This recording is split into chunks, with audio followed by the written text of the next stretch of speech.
हाँ, this is something जो मैंने पहले कभी नहीं किया है and this is something very different. कई बार ऐसा होता है कि हर एक औरत को ना कुछ चुनना पड़ता है, या तो पति या काम। रिश्ता वही होता है कि एक पति और पत्नी साथ में ग्रो करें।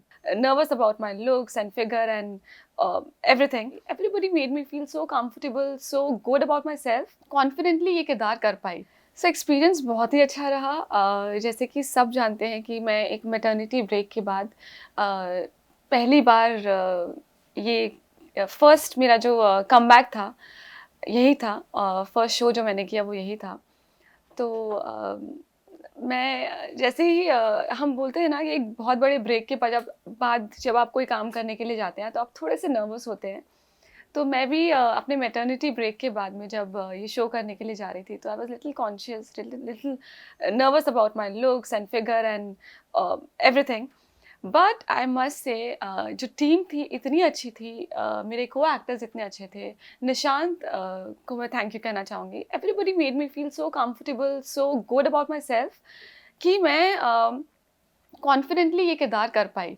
और मुझे याद है कि आज भी मैंने अपने प्रोड्यूसर को, उस टाइम मेरी जो प्रोड्यूसर हैं उन्हें मैंने बोला था कि मैम आपको लगता है आपने जो मुझे ब्रीफ दिया है वो मैं कर पाऊँगी? She is like yes yes कर लोगी। तो मैंने कहा okay. So they all made me feel so comfortable, so good about my self कि शूट के साथ-साथ मैं बच्ची सँभाल रही थी। मेरी बच्ची बहुत छोटी थी। मैं बच्ची सँभाल रही थी, मैं वर्कआउट्स कर रही थी। इन सब चीज़ों के साथ-साथ काम कर रही थी। तो अ, मुझे पता नहीं कैसे सब फ्लो में होता चला गया। सब कुछ चीज़ें सही जगह पे सही टाइम पर होती चली गई। सब कुछ ऐसे फ्लो कर रहा था। ऐसा लग रहा था शायद भगवान चाहते हैं कि उस टाइम पे मैं ये शो करूँ। So yeah it was so much fun and I am really excited and really happy that जॉरी इज़ रिलीजिंग टुडे। काम मुझे करना ही था। मैंने इस पहले ही सोच लिया था कि मुझे अब काम स्टार्ट करना है। लेकिन इस तरह करूँगी, ओटीटी से स्टार्ट करूँगी, मेरा कमबैक एक ओटीटी की वेब सीरीज़ होगी, ये सब मैंने नहीं सोचा था। तो ये सब आई थिंक सब प्लान था, ऊपर से भगवान ने मेरे लिए प्लान करके रखा था कि सब ऐसे ही होगा। तो जब ये मैंने इसका जब स्क्रिप्ट पहली बार दे सुनी, तो मुझे लगा कि ये जो किरदार है तनी का, ये किरदार आज तक मैंने अपने 15 साल में जितने भी सीरियल्स किए हैं, जितना भी काम किया है, उन सब से बिल्कुल अलग है। क्योंकि आज तक जो मैंने किरदार किए हैं वो एक अबला नारी के, या वो जो कॉटन की साड़ियाँ और ग्लिसरीन लेके जो मैं यू नो जो एक नॉर्मल बहू का किरदार होता है सीरियल्स में, उस तरह के किरदार किए हैं।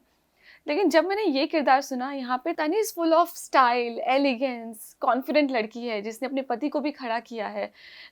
उसने एक हमारे हम कहावत है जो बोलते हैं कि एक सक्सेसफुल आदमी के पीछे एक औरत का हाथ होता है। तो यहाँ पे नीरज मोदी के पीछे तनी का हाथ है। जो तनी ने नीरज मोदी को वो कहते हैं कि she made him that way कि he can stand in front of anyone, he can stand against anyone. तो वो कॉन्फिडेंस जो है वो तनी ने दिया है, और तनी ही उसकी ज़िंदगी में फ़ेम और स्टाइल लेकर आई है। उसने ट्रांसफ़ॉर्म किया है नीरज को। तो ये इस तरह की कहानी थी, और मुझे लगा कि हाँ, दिस इज़ समथिंग जो मैंने पहले कभी नहीं किया है and this is something very different and I really want to do it. क्योंकि ये एक मैसेज भी है हर एक उस औरत के लिए जो एक एक एक पत्नी है, एक एम्बिशियस लड़की भी है, और जिसके कुछ सपने भी हैं, और वो अपने पति से बहुत प्यार करती है। तो कई बार ऐसा होता है कि हर एक औरत को ना कुछ चुनना पड़ता है, या तो पति या काम। ये हर उस औरत के लिए एक मैसेज है कि आप दोनों चीज़ें साथ में कर सकते हो, आप दोनों चीज़ों को बैलेंस करके चल सकते हो। तो आपको अपने सपनों को छोड़ने की ज़रूरत नहीं है। आप आप दोनों साथ में, एक एक रिश्ता वही होता है कि एक पति और पत्नी साथ में ग्रो करें। तो वो मैसेज है इसमें, और I think that really attracted मी। बिल्कुल, बिल्कुल, मैं लेके जाती थी, और उसके लिए मैं अपने प्रोड्यूसर्स को बहुत थैंक यू कहना चाहूँगी, पूरी टीम को थैंक यू बोलना चाहूँगी कि उन्होंने they made everything so comfortable and so easy for me. क्योंकि मैं सीन करती थी और जाके अपनी बच्ची को मिल सकती थी, और इस तरह से दोनों चीज़ें मैनेज हो रही थी।